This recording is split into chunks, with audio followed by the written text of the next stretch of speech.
Los saludamos con el gusto de siempre y continuando con nuestra temática tan intensa acerca de las condiciones que nuestro Señor en su sabiduría infinita determinó que estuvieran presentes a fin de que Adán pudiera ser sometido a su prueba. Y pues ya hemos revisado algunas de ellas, como por ejemplo el mandato divino, que es la voluntad de Dios, la voluntad ordenada de Dios, cuando Dios da órdenes, que son los mandamientos.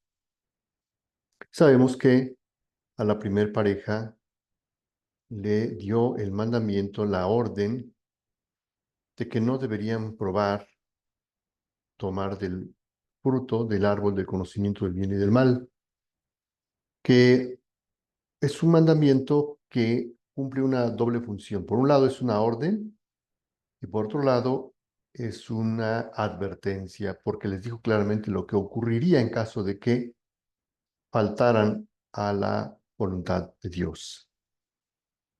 Por otro lado, el segundo requisito que nuestro Señor consideró que era necesario para que Adán pudiera estar sometido a esta prueba, pues es este gran don que nos dio del libre albedrío de la voluntad humana, para que el hombre pudiera libremente comparar y elegir de manera libre. La tercera condición que fue expresamente colocada dentro de el alma humana fue el incentivo para alejarse de Dios. Es decir, como el hombre fue creado prácticamente, hablando específicamente de Adán, en el ambiente de la voluntad divina, poseía el don de la divina voluntad, la vida divina, pues si él solamente tuviera a su alrededor esa única opción, pues no habría sido una elección libre el que él hubiera optado por Dios, porque pues si tenemos solamente una alternativa, ¿cómo podemos decir que elegimos? Entonces, Adán necesitaba algo que lo empujara a desobedecer, a rebelarse, a querer ir en contra de la voluntad de Dios.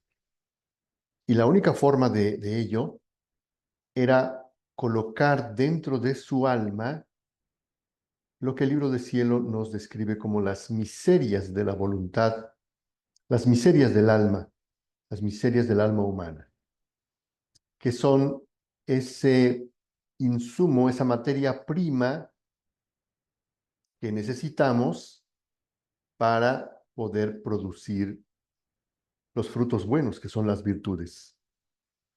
Sin embargo, pues al ser, digamos, un acto de la voluntad libre, podemos tomar ese insumo, esa materia prima para lo que fue colocada ahí, o bien podemos tomar esa materia prima y en vez de usarla para producir un fruto bueno, podemos usarla para producir un fruto malo, que sería el pecado, que serían los vicios. Así es que no había de otra. Se necesitaba que el hombre tuviera esa, ese incentivo hacia el mal, porque los incentivos hacia el bien los tenía a plenitud. Estaba saturado, estaba lleno hasta el borde de un sinfín de incentivos divinos que lo movían a amar a Dios, que lo incitaban a estar en contacto con Dios, a mantener esa armonía con Dios, pero pues si solamente se quedaba ahí, Dios no podía tener la certeza de que efectivamente lo estaba eligiendo a él. Había que poner ese incentivo hacia el lado opuesto de Dios, que son las miserias de la naturaleza humana. Entonces, esas tres condiciones ya las hemos revisado en la tercera sesión. Y ahora, en esta cuarta sesión, vamos a entrar a un tema no menos eh, misterioso, complicado y hasta controversial, que es el tema de la ayuda, que justo es donde, con lo que finalizamos la tercera sesión y decidimos dejarla para una nueva sesión, que es lo que nos ocupa ahora, hablar de esta ayuda. Así es que vamos a entrar de lleno a revisar todo lo relativo a esta cuarta condición que Dios estableció para que Adán pudiera, pues prácticamente, como su nombre lo indica, tener una ayuda en esta prueba crucial, pues de la que dependía mucho. Así es que, eh, sin más, vayamos a revisar estos temas.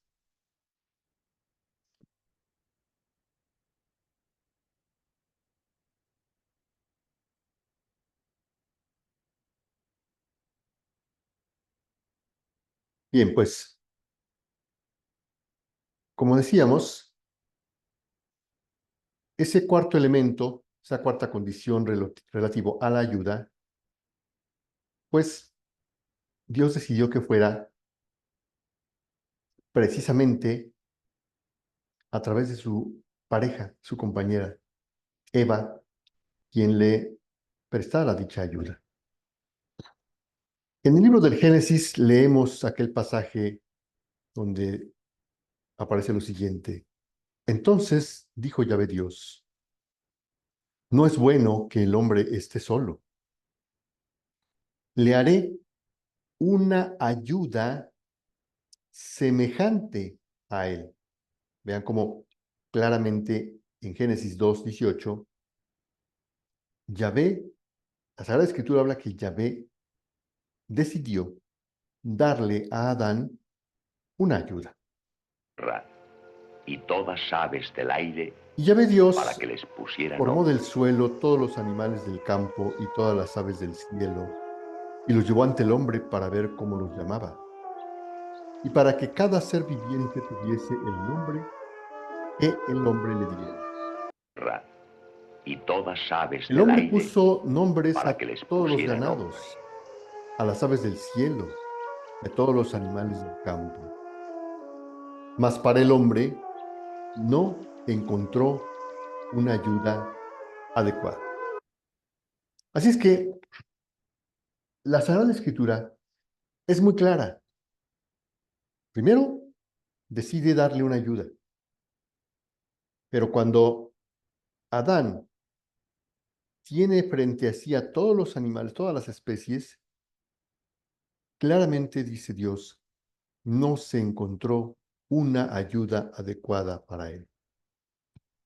Y continúa la Sagrada Escritura la narración. Entonces Yahvé Dios hizo caer un profundo sueño sobre el hombre, el cual se durmió, y le quitó una de las costillas y cerró con carne el lugar de la misma. De la costilla que Yahvé Dios había tomado del hombre, formó una mujer y la condujo ante el hombre. Y dijo el hombre, esta vez sí es hueso de mis huesos y carne de mi carne. Continúa la Sagrada Escritura diciendo, esta será llamada varona porque del varón ha sido tomada. Pero el punto interesante de este pasaje de la Escritura es que es que Adán ahora sí reconoce una ayuda semejante a él, como lo dijo el mismo Génesis en el pasaje anterior. Es decir, al decir esta frase, esta vez sí es hueso de mis huesos y carne de mi carne, no solamente se está refiriendo a ver en Eva a una semejante, a un ser humano de su misma naturaleza de Adán, sino que está reconociendo en esa semejante, en ese ser de su misma naturaleza, al decir es hueso de mis huesos, de alguna forma está trayendo a la memoria el momento en el que él no encuentra una ayuda en ninguna de las especies animales. Pero aquí no solamente encuentra a su semejante, sino esa ayuda que él necesita. Pero podríamos preguntarnos, ¿cuál era esa ayuda que Dios esperaba de Eva para Adán? Porque si bien es cierto el Génesis habla de esa ayuda, solamente dice, hagámosle una ayuda. Cuando Adán le pone nombre a los animales, dice, no se encontró una ayuda. Cuando Adán dice, esta sí es hueso de mis huesos, está dándose cuenta que ahí está en quién va a poder encontrar esa ayuda. Pero ¿cuál es específicamente esa ayuda? Vamos a ir descifrándolo, descubriéndolo poco a poco, con ayuda de la misma Sagrada Escritura, pero también del libro de cielo y del libro de María Valtorta, el Evangelio como me ha sido revelado. El Catecismo de nuestra Iglesia Católica nos dice lo siguiente: Dios no es de ninguna manera, ni directa ni indirectamente, la causa del mal moral. Sin embargo, lo permite, respetando la libertad de su criatura. Y misteriosamente sabe sacar de él el bien. Numeral 311 del Catecismo de la Iglesia Católica. Porque el Dios Todopoderoso, por ser soberanamente bueno, no permitiría jamás que en sus obras existiera algún mal. Si Él no fuera suficientemente poderoso y bueno para hacer surgir un bien del mismo mal. Un pasaje que está tomado de San Agustín y que fue insertado en este numeral del Catecismo de la Iglesia Católica. Así, con el tiempo, se puede descubrir que Dios, en su providencia todopoderosa, puede sacar un bien de las consecuencias de un mal, incluso moral, causado por sus criaturas. Así es que la única forma de que Adán conociera el mal, pero no por experiencia propia, no porque él cometiera el mal, era ver el mal en quien había rechazado el mal, el bien, perdón, desde un inicio. Ya sabemos de quién estamos hablando.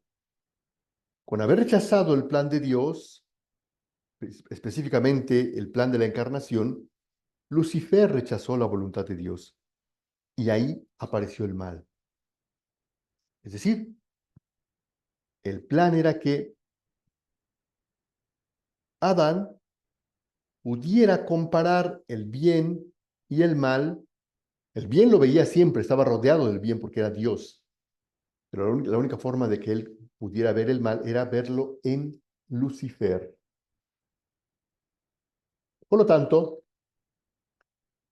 había que acercar a Lucifer, presentarle a Lucifer a Adán. Pero tenemos aquí un gran problema, porque Lucifer siente gran repulsión a cualquier aspecto de la voluntad divina.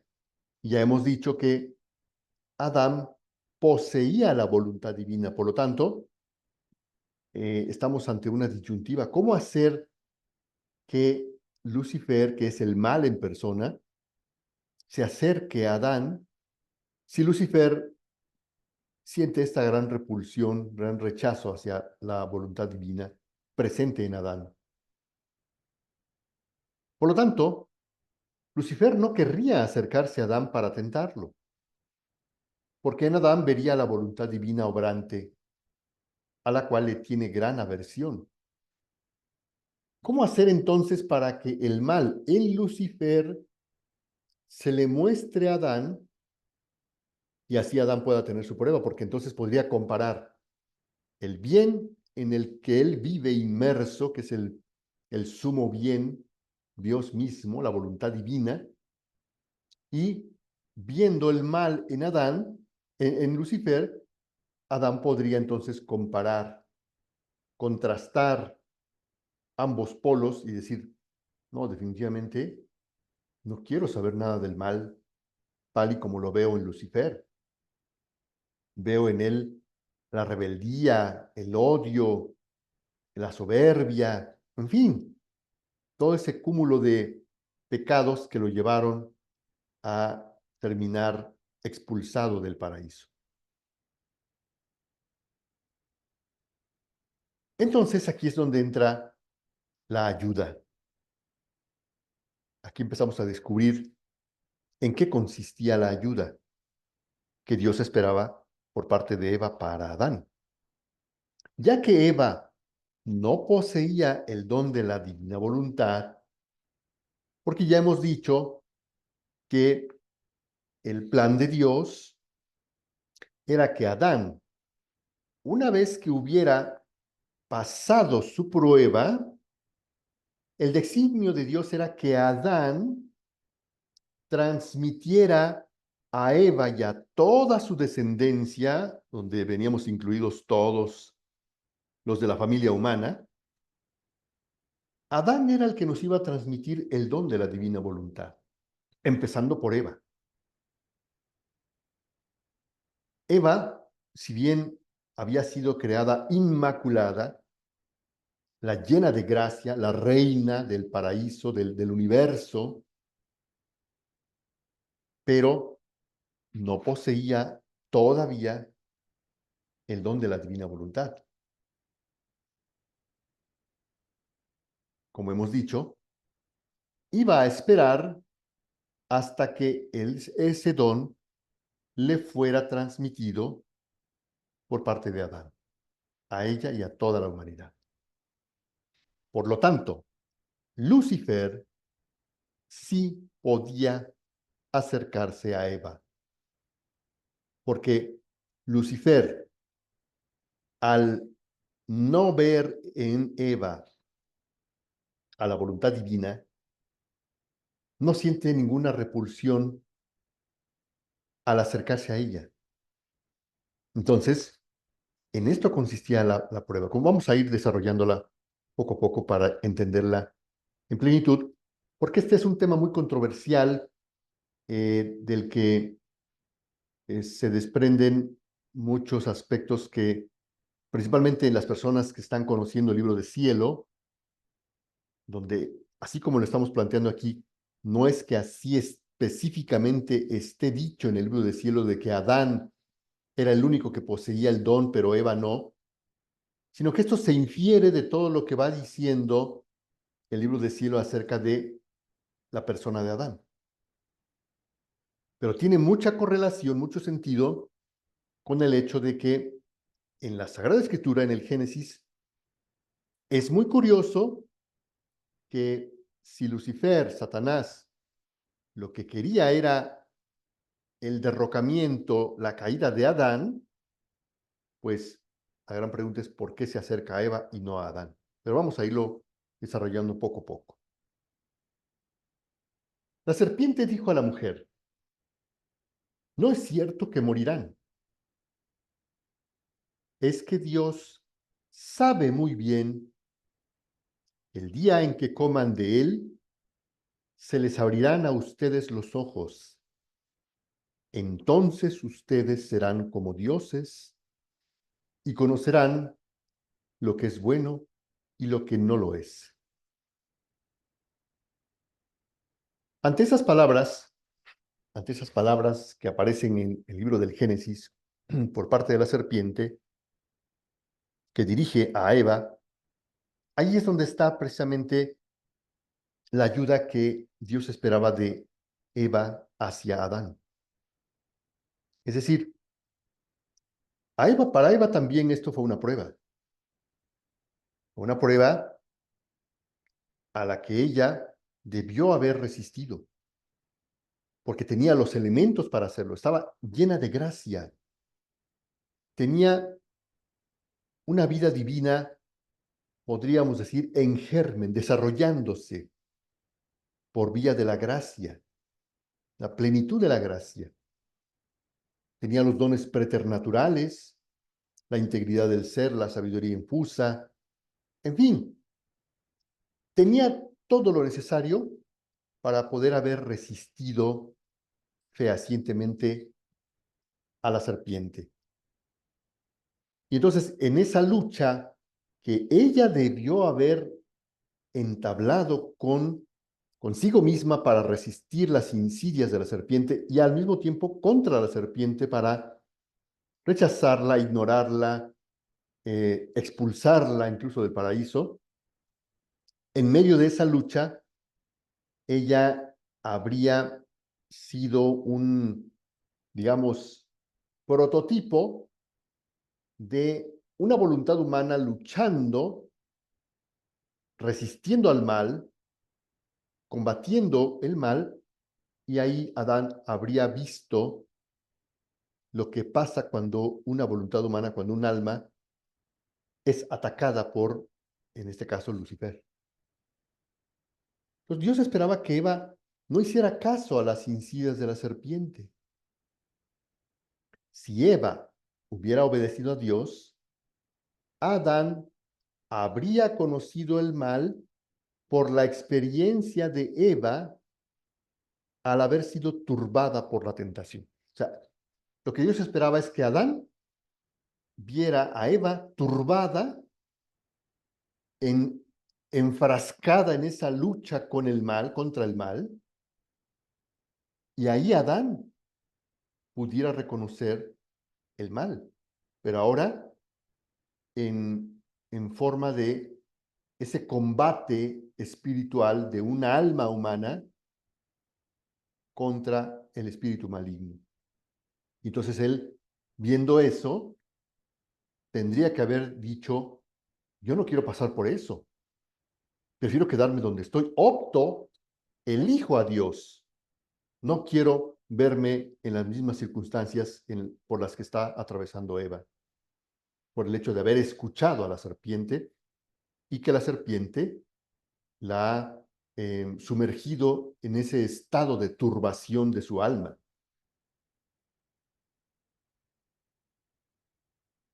Que Dios le permitiese a la serpiente tentar a Eva, por supuesto que también para Dios significaba un gran riesgo.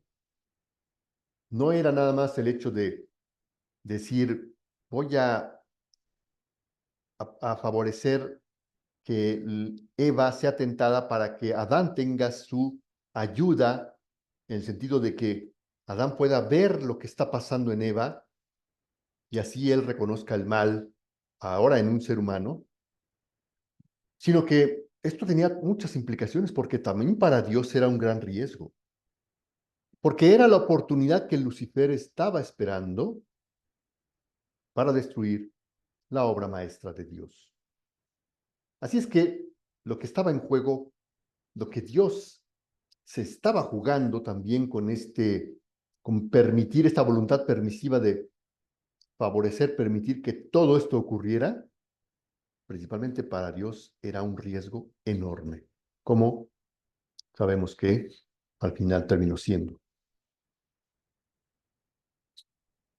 Entonces, en el libro de María Valtorta, va a decir nuestro Señor Jesucristo unas verdades sumamente interesantes.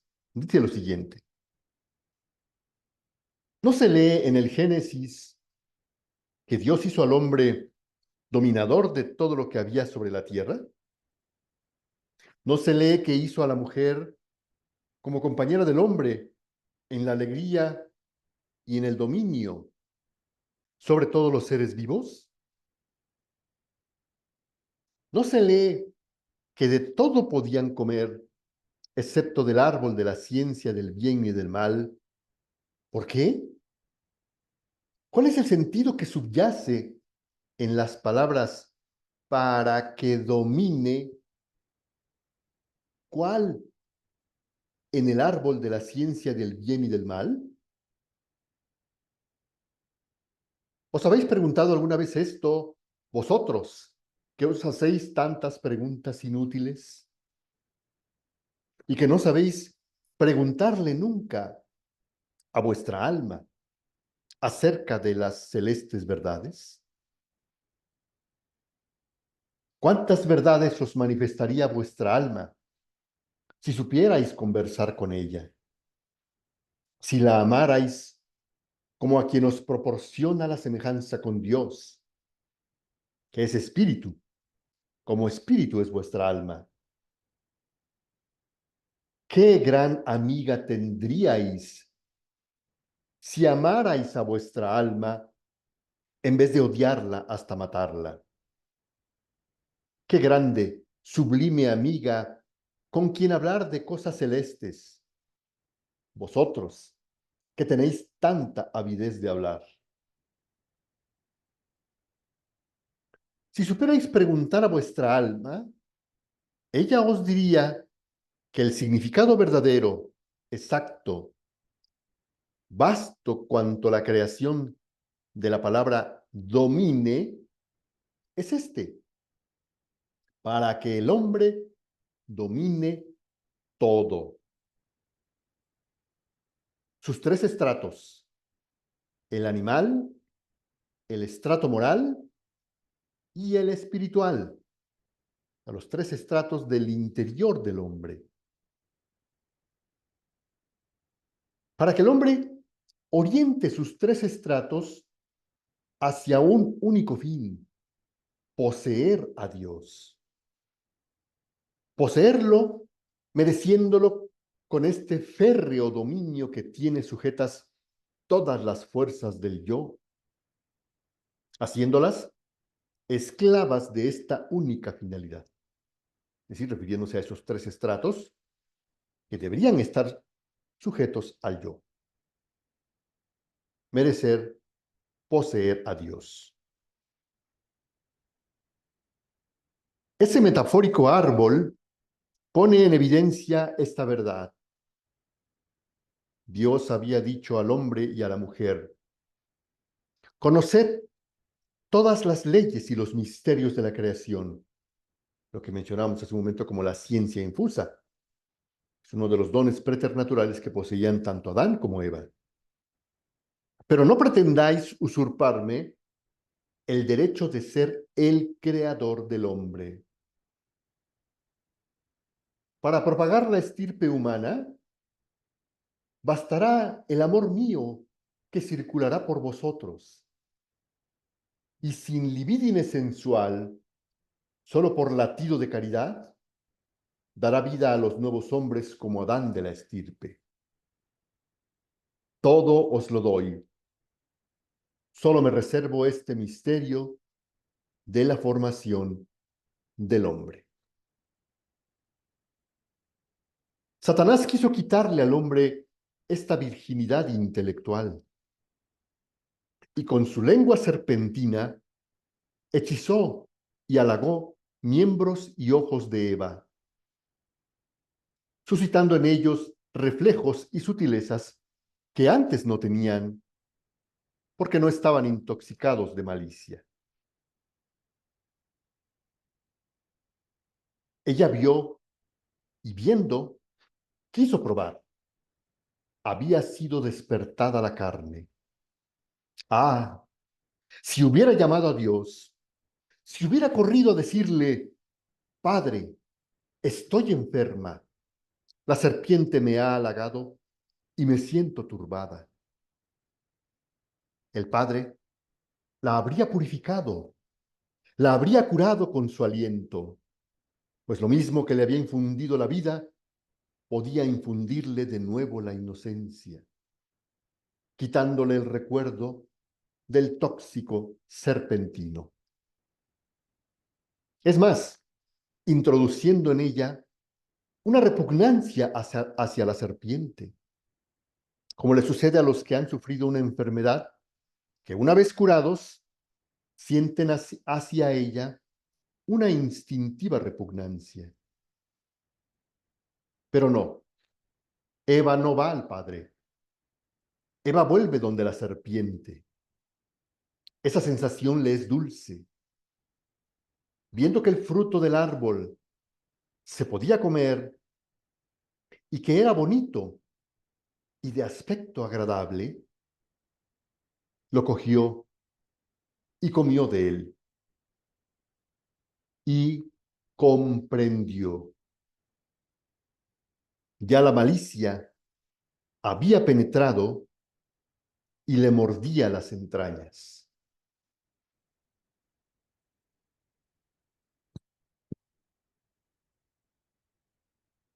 Vio con ojos nuevos y oyó con oídos nuevos los usos y la voz de las bestias y los deseó febrilmente. Inició sola el pecado, lo consumó con su compañero. Por eso sobre la mujer pesa una condena mayor. Por ella el hombre se hizo rebelde a Dios y por ella conoció la lujuria y la muerte. Por ella perdió el dominio sobre sus tres reinos, el del espíritu, porque permitió que el espíritu desobedeciera a Dios, el de lo moral, porque permitió que las pasiones le sometieran a su señorío, el de la carne, porque lo rebajó a las leyes instintivas de las bestias. La serpiente me ha seducido, dice Eva. La mujer me ha ofrecido el fruto y yo he comido de él, dice Adán. Y el triple desenfrenado apetito desde entonces tiene entre sus garras los tres reinos del hombre. Así es que con este primer pasaje, primera aproximación a lo que significa la prueba de Adán, es decir, ese cuarto elemento,